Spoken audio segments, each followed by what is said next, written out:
بسم اللہ الرحمن الرحیم۔ شروع کرتا ہوں اللہ کے پاک نام سے جد بہت بڑا مہربان نہایت رہنے والا۔ دوستوں، بہنوں، بھائیوں، بزرگوں، السلام علیکم ورحمۃ اللہ وبرکاتہ۔ خلیج بنگال کے اندر چھپے ایک چھوٹے سے جزیرے کا تصور کریں۔ یہ گھنے جنگلات سے ڈھکا ہوا ہے، جس کے چاروں طرف کرسٹل صاف پانی نظر ہے۔ وہ خود فطرت کی طرف سے محفوظ ہے، پھر بھی جدید مصنوعی سیاروں، جدید ٹیکنالوجی اور صدیوں کی تلاش کے باوجود یہ جزیرہ انسانیت کے سب سے بڑے رازوں میں سے ایک کی حفاظت کرتا ہے۔ یہ ایسے لوگوں کا گھر ہے جو ہزاروں سالوں سے باقی دنیا سے تقریباً مکمل طور پر الگ تھلگ رہتے ہیں۔ انہوں نے بیرونی رابطے کی ہر کوشش کو مسترد کر دیا اور کمان اور تیروں سے اپنے وطن کا دفاع جاری رکھا۔ اس پراسرار جگہ کو نارتھ سینٹیننٹل آئی لینڈ کے نام سے جانا جاتا ہے، اور وہاں رہنے والے لوگوں کو سینٹینیلز کہا جاتا ہے۔ ان کی کہانی نہ صرف اسرار میں سے ایک ہے، بلکہ بقا، تنہائی اور طرز زندگی کو محفوظ رکھنے کے عزم کو بھی، جو جدید دنیا سے تقریباً ناپید ہو چکی ہے۔ شمالی جزیرہ انڈمان اور نکوبار جزائر میں واقع ہے۔ یہ ایک ہندوستانی علاقہ ہے جو خلیج بنگال میں واقع ہے، جو مین لینڈ انڈیا سے تقریباً 1400 کلومیٹر مشرق میں واقع ہے۔ اگرچہ قریبی جزائر انڈمان میں شہر، دیہات، ہوائی اڈے اور ہزاروں رہائشی ہیں، شمالی سینٹینل جزیرہ بالکل مختلف ہے۔ یہ آباد جزیروں سے صرف 50 کلومیٹر کے فاصلے پر واقع ہے، پھر بھی یہ تہذیب سے تقریباً اچھوت ہی رہا ہے۔ یہ جزیرہ تقریباً 60 سے 70 مربع کلومیٹر پر محیط ہے اور تقریباً مکمل طور پر گھنے جنگلات سے ڈھکا ہوا ہے۔ مرجان کی چٹانیں اس کے ساحل کے بیشتر حصے کو گھیرے ہوئے، جس کی وجہ سے بڑے بحری جہاز محفوظ طریقے سے پہنچنے سے قاصر ہیں۔ گھنے پودوں کی وجہ سے محققین کو جزیرے کا تفصیل سے فضائی فوٹوگرافی کے ذریعے مطالعہ کرنے سے بھی روکتا ہے۔ آج بھی جزیرے کے بارے میں بہت کچھ نامعلوم ہے۔ اس وقت دنیا کے آخری غیر رابطہ قبائل میں سے ایک سمجھا جاتا ہے۔ مورخین، آثار قدیمہ کے ماہرین اور ماہرین بشریات کا خیال ہے کہ ان کے آباء و اجداد دسیوں ہزار سال پہلے ان جزائر پر پہنچے ہوں گے، شاید 50,000 سے 60,000 سال کے درمیان۔ برفانی دور کے دوران سمندر کی سطح بہت کم تھی، جس کی وجہ سے ابتدائی انسانوں کو ان خطوں میں ہجرت کرنے کا موقع ملا جو اب زیر آب ہیں۔ جیسا کہ ہزاروں سالوں میں سمندر کی سطح آہستہ آہستہ بلند ہوئی، شمالی سینٹینل جزیرہ ارد گرد کی زمین سے الگ ہو گیا۔ وہاں رہنے والے باقی انسانیت سے الگ تھلگ ہو گئے۔ اس کے بعد سے انہوں نے اپنی زندگی کو آزادانہ طور پر جاری رکھا، اپنی روایات، زبان اور بقا کے طریقوں کو بغیر کسی بیرونی اثر۔ سائنسدانوں کا خیال ہے کہ اس انداز میں سینٹینیل اس انداز میں زندگی گزار رہے ہیں جو انسانیت کی قدیم ماضی سے مشابہت رکھتا ہے۔ وہ کمانوں اور تیروں کا استعمال کرتے ہوئے جانوروں کا شکار کرتے ہیں، گہرے پانیوں میں مچھلیاں پکڑتے ہیں اور جنگلوں سے پھل، جڑیں اور شہد اکٹھا کرتے ہیں۔ ان کے اوزار زیادہ تر لکڑی، پتھر، ہڈی اور دھات کے ٹکڑوں سے بنائے جاتے ہیں، جو جہاز کے ملبے سے جمع ہوتے ہیں، جو کبھی کبھار جزیرے کے ساحلوں پر دھوتے ہیں۔ سینٹینیلز کے ارد گرد کے سب سے بڑے رازوں میں سے ایک ان کی زبان ہے۔ کوئی ماہر لسانیات اس کا مطالعہ یا سمجھنے کی قابل نہیں رہا، کیونکہ اس قبیلے کے ساتھ کبھی بھی مستقل پرامن گفتگو نہیں ہوئی، یہاں تک کہ جزائر انڈمان میں پڑوسی مقامی کمیونٹیز بھی ان کی تقریر کو نہیں سمجھ سکتی، جس کی وجہ سے یہ دنیا کی سب سے کم سمجھی جانے والی زبانوں میں سے ایک ہے، چونکہ وہ ہزاروں سالوں سے الگ تھلگ رہے ہیں۔ سینٹینیلز کا جدید ٹیکنالوجی، زراعت، بجلی، زراعت، تحریر یا صنعتی معاشرے سے کوئی معروف رابطہ نہیں ہے۔ اس کے باوجود وہ ایک نسل سے دوسری نسل کو منتقل ہونے والے علم کے ذریعے اپنے قدرتی ماحول میں کامیابی کے ساتھ زندہ رہے۔ بیرونی دنیا اور سینٹینیلز کے درمیان پہلا ریکارڈ تصادم 1867 میں ہوا تھا۔ ایک پرتشدد طوفان کے دوران ایک برطانوی جہاز، تجارتی جہاز، شمالی سینٹینل جزیرے کے قریب پھنس گیا تھا۔ جزیرے کو غیر آباد سمجھ کر عملہ ساحل پر بچاؤ کے لیے انتظار کر رہا تھا۔ 2 دن تک کچھ نہیں ہوا، پھر بغیر کسی انتباہ کے مسلح جزیرے والے جنگل سے کمان اور نیزے لے کر نکلے۔ انہوں نے تیزی سے پھنسے ہوئے ملاحوں پر حملہ کیا۔ خوفزدہ عملہ سمندر کی طرف بھاگ گیا، جہاں بالآخر انہیں ایک اور برطانوی جہاز نے بچا لیا۔ اس ڈرامائی واقعے سے معلوم ہوا کہ جزیرہ ویران سے بہت دور تھا۔ اس تصادم کے بعد کئی سالوں تک تقریباً کسی نے دوبارہ جزیرے پر جانے کی جرات نہیں کی۔ تاہم 1880 میں برطانوی نو آبادیاتی افسر مورس وڈل پورٹ مین نے شمالی سینٹینل جزیرے کو تلاش کرنے کا فیصلہ کیا۔ پورٹ مین مقامی قبائل سے متوجہ تھا اور امید کرتا تھا کہ وہ ان کی ثقافت کے بارے میں مزید جانیں گے۔ بدقسمتی سے اس کی مہم جزیرے کی تاریخ کے سیاہ ترین بابوں میں سے ایک بن گئی۔ جب پورٹ مین کی ٹیم اتری تو انہیں لاوار جھونپڑیاں ملی، لیکن بہت کم لوگ۔ بالآخر انہوں نے قبیلے کے ایک بزرگ جوڑے اور 4 بچوں کو پکڑ لیا اور انہیں جزائر انڈمان کے انتظامی مرکز پورٹ بلیز پہنچا دیا۔ اس کے نتائج المناک تھے۔ بوڑھے جوڑے جلد ہی بیمار ہو گئے، کیونکہ ان کی مدافعتی نظام بیرونی دنیا میں عام ہونے والی بیماریوں سے کبھی متاثر نہیں ہوا۔ تھوڑی دیر میں دونوں کی موت ہوگی، اس خوف سے کہ بچے بھی ہلاک ہو جائیں گے۔ پورٹ مین نے انہیں مختلف طائف کے ساتھ شمالی سینٹینل جزیرہ واپس بھیج دیا۔ بہت سے مورخین کا خیال ہے کہ اس فیصلے نے الگ تھلگ قبیلے میں غیر ارادی طور پر مہلک بیماریاں متعارف کرائیں، چونکہ سینٹینل میں بہت سی جدید بیماریوں کے خلاف قدرتی قوت مدافعت نہیں تھی، اس لیے معمولی انفیکشن بھی ان میں تیزی سے پھیل سکتا تھا۔ پورے جزیرے میں بیماری پھیلی یا نہیں، اس کی تصدیق کبھی نہیں ہو سکی۔ تاہم اس بات پر بہت واضح ہوگی اس واقعے کے بعد وہاں کے لوگوں کے خلاف اور بھی زیادہ مخالف ہو گئے۔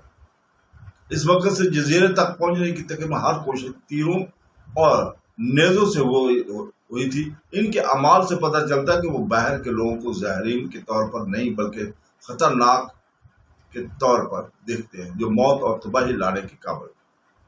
آج بہت سے ماہر بشریات کا خیال ہے کہ ان کا رد عمل قابل فہم تھا۔ پوری تاریخ میں الگ تھلگ قبائل اور ترقی یافتہ تہذیبوں کے درمیان رابطے کے نتیجے میں اکثر تباہ کن بیماریوں کے پھیلنے، ثقافت کا نقصان، استحصال اور تشدد ہوا ہے۔ سینٹینلز بظاہر زندہ بچ گئے کیونکہ انہوں نے بیرونی اثر و رسوخ کے خلاف مزاحمت کی۔ ان کی کہانی خود انسانی تہذیب کے بارے میں اہم سوالات اٹھاتی ہے۔ کیا تکنیکی ترقی کی کامیابی کا واحد پیمانہ ہے؟ کیا جدید ایجادات کے بغیر کوئی معاشرہ ہزاروں سال تک زندہ رہ سکتا ہے؟ اور کیا بیرونی دنیا کو ان لوگوں کی خواہشات کا احترام کرنا چاہیے جنہوں نے واضح طور پر رابطے پر تنہائی کا انتخاب کیا؟ یہ سوالات دنیا بھر کے محققین، حکومتوں اور تاریخ دانوں کو چیلنج کرتے رہتے ہیں۔ اس ایپیسوڈ کے اگلے ہم سینٹینلز کے ساتھ پرامن رابطہ قائم کرنے کی ہندوستان کی کوششوں کا بھی ذکر اس وقت کر رہے ہیں۔ ہندوستان 1947 میں ہندوستان کی آزادی کے بعد انڈمان اور نکوبار جزائر جمہوریہ بند کا حصہ بن گیا۔ ہندوستانی حکومت کو تمام جزائر میں رہنے والے مقامی قبائل کے تحفظ کی ذمہ داری ورثے میں ملی۔ ان میں سینٹینلز اب تک سب سے الگ تھلگ اور پراسرار تھے، اور 1970 کی دہائیوں کے دوران حکومت کو امید تھی کہ آخرکار پرامن رابطہ ممکن ہو سکتا ہے۔ طاقت کے استعمال کے بجائے حکام نے تربیت یافتہ ماہر بشریات کی قیادت میں احتیاط سے منصوبہ بند مہمات کا منتظم طریقے کا فیصلہ کیا، جو قبائلی ثقافتوں کا احترام کرتے تھے اور نو آبادیاتی دور کی غلطیوں کو دہرانے سے بچنے کی خواہش رکھتے تھے۔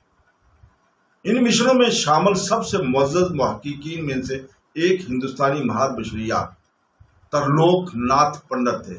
پہلے کے متلاشیوں کے برعکس بنت کا خیال تھا کہ صبر اور احترام اور عدم تشدد ضروری ہے۔ اس کی ٹیم کا کبھی بھی قبیلے کو پکڑنے کا یا مجبور کرنے کا ارادہ نہیں تھا۔ اس کی بجائے وہ کشتی کے ذریعے آہستہ آہستہ جزیرے کے قریب پہنچے اور پیچھے ہٹنے سے پہلے ساحل پر ناریل، ہاتھ کے برتن اور دیگر مفید اشیاء جیسے طواف چھوڑ گئے۔ پہلی چند مہمات کے دوران سیٹلرز نے اس طرح جواب دیا جیسا کہ وہ نسلوں سے کرتے تھے۔ مسلح افراد جنگل سے کمان اور تیر لے کر نکلے، جس سے یہ واضح ہو گیا کہ اجنبیوں کا استقبال نہیں کیا جائے گا۔ تحقیقاتی ٹیمیں جارحانہ انداز میں جواب دینے کے بغیر فوراً پیچھے ہٹ گئی۔ تاہم کئی سالوں میں تجسس کی چھوٹی چھوٹی علامات ظاہر ہونے لگی۔ بعض مواقع پر قبیلے کے ارکان متحد انداز میں سیل کے قریب پہنچے۔ جب کشتیاں دور ہوئیں اور پیچھے چھوڑے ہونے والے ناریل کو اکٹھا کیا، چونکہ ناریل کے درخت قدرتی طور پر شمالی سینٹرل جزیرے پر بڑی تعداد میں نہیں اگتے، اس لیے یہ پھل قبیلے کے لیے سب سے زیادہ پسند کیے جانے والے تحفوں میں سے ایک بن گیا۔ آخرکار ایک مہم نے ایک غیر معمولی لمحے کا مشاہدہ کیا۔ کئی سیٹلرز اتھلے پانی میں چلے گئے، زائرین سے براہ راست ناریل قبول کیے اور پرامن طریقے سے ساحل پر واپس آئے۔ اگرچہ کوئی بات چیت ممکن نہیں تھی، لیکن یہ قبیلے اور بیرونی دنیا کے درمیان غیر متشدد تعامل کے چند دستاویزی لمحات میں سے ایک بن گئے۔ اس پیش رفت کے باوجود تعلقات میں مزید ترقی نہیں ہوئی۔ محققین ان کی زبان کو سمجھ نہیں سکے اور قبیلہ قریبی رابطے کی کسی بھی کوشش کو مسترد کرتا رہا۔ طوائف کے ان کے مختصر قبولیت کا مطلب یہ نہیں تھا کہ وہ جدید معاشرے کا حصہ بننا چاہتے تھے۔ 1974 میں ایک اور غیر معمولی مہم جزیرے تک پہنچی۔